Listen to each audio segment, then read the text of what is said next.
राम राम बंधुओं, ज्योतिर्लोक में आपका हार्दिक स्वागत है। अशौच प्रकरण संबंधी चर्चा के उपरांत अब हम मांगलिक कार्यों में प्रवेश करेंगे, अर्थात मांगलिक कार्यों से संबंधित चर्चा करेंगे।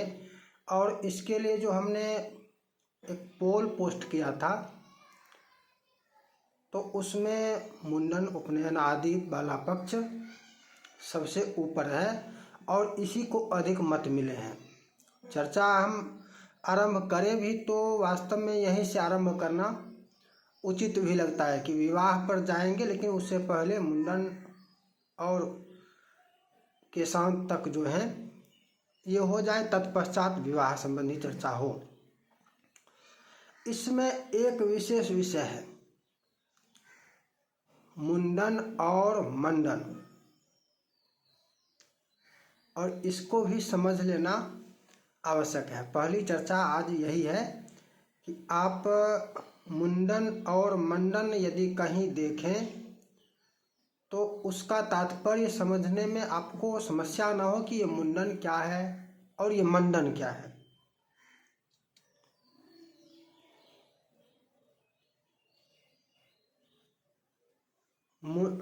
क्योंकि अनेक स्थानों पर आपको मुंडन और मंडन में मिलेगा कि मुंडन और मंडन इतने अंतराल में ना करें, मंडन के बाद मुंडन ना करें, ऐसा अनेक बार आपको देखने को मिलेगा। जैसे एक वचन लीजिए, इसको समझ लेंगे, इसी में समझ में आ जाएगा कि मुंडन क्या है, मंडन क्या है। मुंडन संबंधी चर्चा आगे आरंभ होगी, तो मुंडन संबंधी चर्चा आरंभ हो तो मुंडन का तात्पर्य वास्तव में क्या है, मुंडन क्या क्या है। क्या मात्र एक बार जो बचपन में मुंडन करवाते हैं उसका नाम मुंडन है, या मुंडन में और भी है। मुंडन दो प्रकार से समझा जाएगा। एक, मुंडन कर्म में सभी आ जाते हैं, जिसमें क्षौर कर्म होता है, केश वपन होता है, वो सभी कर्म आ जाते हैं मुंडन में। और दूसरा, विशेष रूप से चौल कर्म जो है, चूड़ाकरण चौल कर्म, वो मुंडन है। तो मुख्य तात्पर्य चूड़ाकरण है मुंडन का, लेकिन मुंडन में वो भी कर्म आते हैं जहाँ पर केश वपन होता है। मुंडनम मंडनो धर्ममब्दम मुंडनम मंडनोर्धमब्दम गोत्रैकतायां यदि नाब्दि भेदः व्रतम समावर्तनकम सचौलम केशान्तमेतानि तु मुंडनानि। मुंडनम मुंडन मंडनोर्धमब्दम, मंडन के उपरांत अर्धाब्द, अर्थात यहाँ पर 6 माह कह रहे हैं, 6 महीने। मंडनोर्धमब्दम, मंडन के उपरांत अर्धवर्ष अर्थात 6 माह के भीतर गोत्रायकतायाम यदि नाब्दि भेदः, एक गोत्र में न करे, निषेध किया गया है कि मंडन के पश्चात मुंडन ना करे। यदि नाब्दि भेद, यदि अब्द भेद ना हो, वर्ष अंतर ना हो रहा हो, तो दूसरा वर्ष आरंभ ना हो रहा हो तो, अर्थात यहाँ पर विकल्प दे दिया, यदि दूसरा वर्ष आरंभ हो रहा है तो किया जा सकता है मध्य में भी। अन्यत्र इसके और प्रकरण है, आगे यहीं पर भी चर्चा में मिल जाएंगे। यहीं पर मुंडन और मुंडन को स्पष्ट कर दिया गया कि मुंडन में कौन कौन से कर्म हैं। व्रतम समावर्तनकम सचौलम केशान्तमेतानि तु मुंडनानि। व्रतम, ब्रह्मचर्य व्रत, इसको व्रत भी कहा जाता है। उपनयन में ही ब्रह्मचर्य धारण भी करते हैं, तो इसको ब्रह्मचर्य कहा जाता है, व्रत भी कहा जाता है। ब्रह्मचर्य को व्रत भी कहा जाता है, वेद को भी व्रत कहा जाता है, वेद व्रत, ब्रह्मचर्य व्रत, वेद व्रत। तो व्रत मुख्य तात्पर्य उपनयन। समावर्तनकम, समावर्तन, उपनयन के पश्चात समावर्तन होता है। अध्ययन के पश्चात उपनयन का तात्पर्य उपनयन, वेदारंभ और समावर्तन। तो यहाँ पर उपनयन के पश्चात समावर्तन आ रहा है, मतलब वेदारंभ के पश्चात आ रहा है। वेद व्रत पूर्ण करने के पश्चात समावर्तन हो रहा है। तो समावर्तन। सचौलम, चौल कर्म सहित, अर्थात उस मुंडन के सहित चूड़ाकरण जिसका नाम है उसके साथ, उसको भी इसमें गिनती कर लो। इसके साथ ही केशांतम, समावर्तन काल में ही केशांत का भी एक संस्कार है, वहां पर भी केशांत है। तो केशांत को भी इसमें मुंडन में रखा गया है। इस प्रकार चूड़ाकरण से लेकर विवाह के बीच वाले, विवाह पूर्व वाले जो कर्म है ये मुंडन कहलाते हैं, ये मुंडन कहलाते हैं। और चूड़ाकरण से पूर्व वाले जो संस्कार हैं ये सामान्य मंगल कार्य हैं, लघु मंगल कार्य है। मुख्य मंगल कार्य विवाह है, और विवाह आदि जो मंगल कार्य हैं वो मंडन कहलाते हैं, उसको मंडन कहा गया है। तो मंडन में मुख्य रूप से एक विवाह ही आता है। विवाह के साथ साथ वधू प्रवेश, द्विरागमन, ये जुड़ा हुआ, स्वतः जुड़ा हुआ है, ये सभी मंडन में ही आते हैं।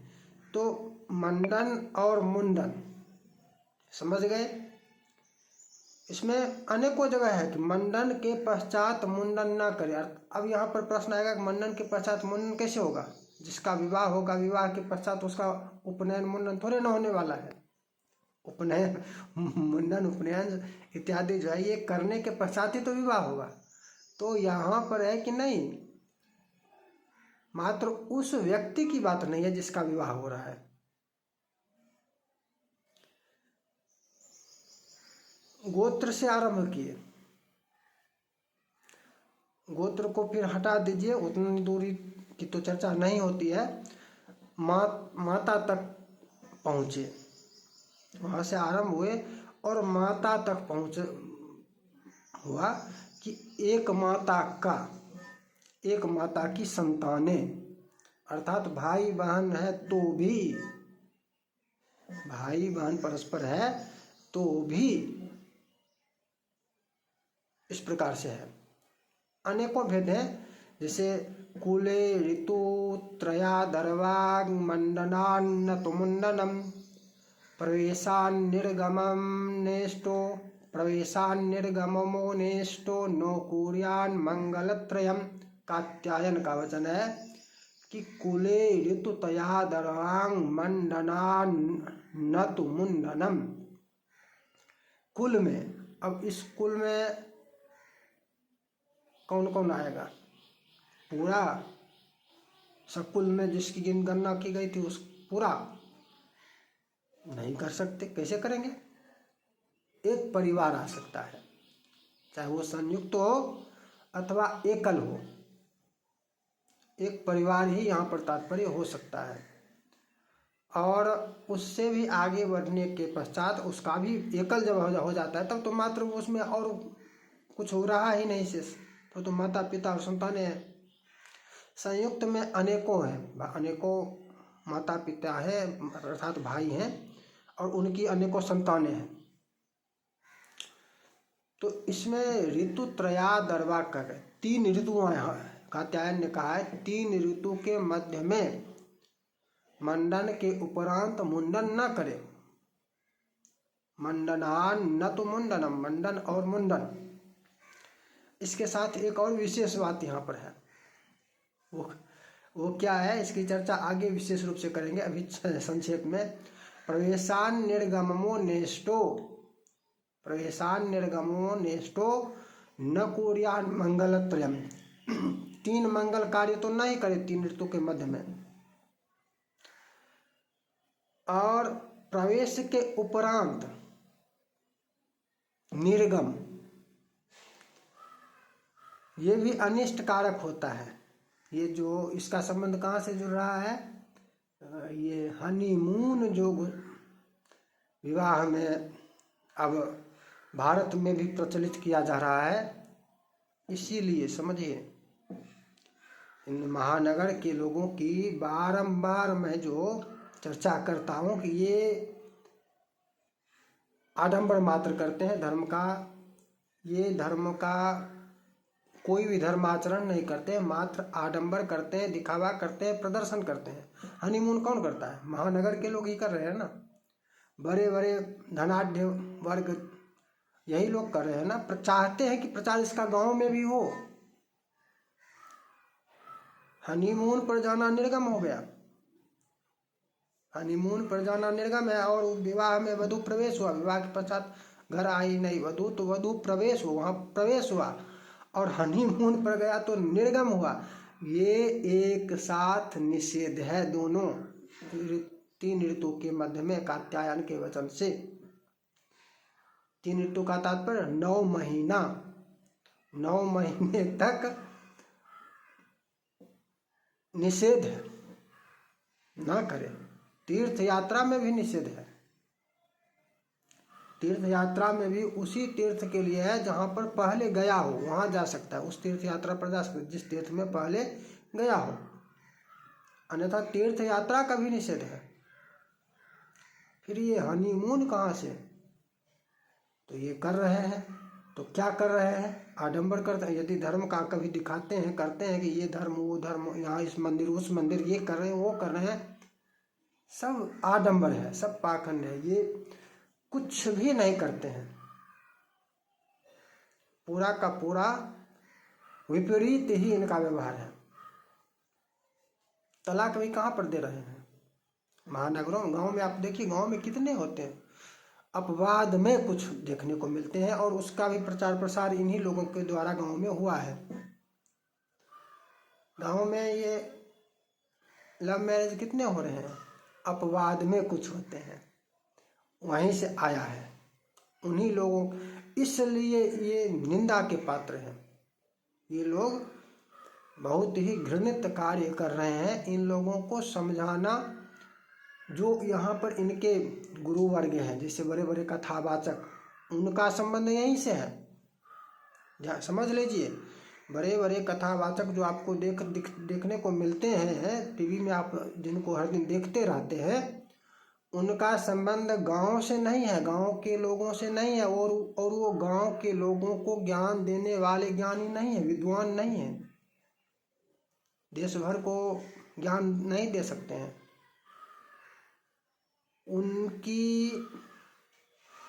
उनका प्रशिक्षण हुआ है, वो प्रशिक्षित है, वो ज्ञानी नहीं है। कथा कहने से संबंधित प्रशिक्षण उनका हुआ है, प्रशिक्षण प्राप्त करते हैं गाने बजाने का, कथा बोलने का, और उनको प्रशिक्षण मिलता है इन महानगर के लोगों को इनका मनोरंजन करने का। महानगर के वासियों के लिए मनोरंजन का माध्यम है, मनोरंजन के साधन है कि धर्म के नाम पर तुम इनका मनोरंजन करो, इनसे धन संग्रह करो, अपनी आजीविका चलाओ। ये उन्हीं का कार्य है, और ये दोनों एक दूसरे से जुड़े हुए हैं। गांवों के लोग जब इनके संपर्क में, इनके ऊपर चले जाते हैं, तो यहाँ से विवाद उत्पन्न होता है। क्यों? क्योंकि वो गांव के लोगों के धर्म के संबंध में वो नहीं है, धर्म के ज्ञाता नहीं है, कर्मकांड के ज्ञाता नहीं है। कभी कभी कर देते हैं, कोई कहता है इस प्रकार से लाइव से पार्थिव पूजा करने लगता है, रुद्राभिषेक करने लगता है, कोई कुछ कहता है, कोई कहता है रात में विवाह मत करो, दिन में ही करो, रात में निषेध है। कोई कुछ कह देता है, कोई कुछ कह देता है, ना जाने क्या क्या कर देता है। लाइन में रुद्राभिषेक करने आता है और पूरा का पूरा चादर ओढ़े रहता है। किया था ना, करता है, रुद्राभिषेक करता है और ऊपर पर पगड़ी पहने हुए रहता है। निषेध है। इतना भी ज्ञान नहीं है इन लोगों को, प्रतिदिन सफाचट लगाता है, इतना भी ज्ञान नहीं है इसको। गाँव वालों के लिए ये लोग नहीं है, ये लोग आपको और गड्ढे में ढकेलने के लिए तैयार हैं।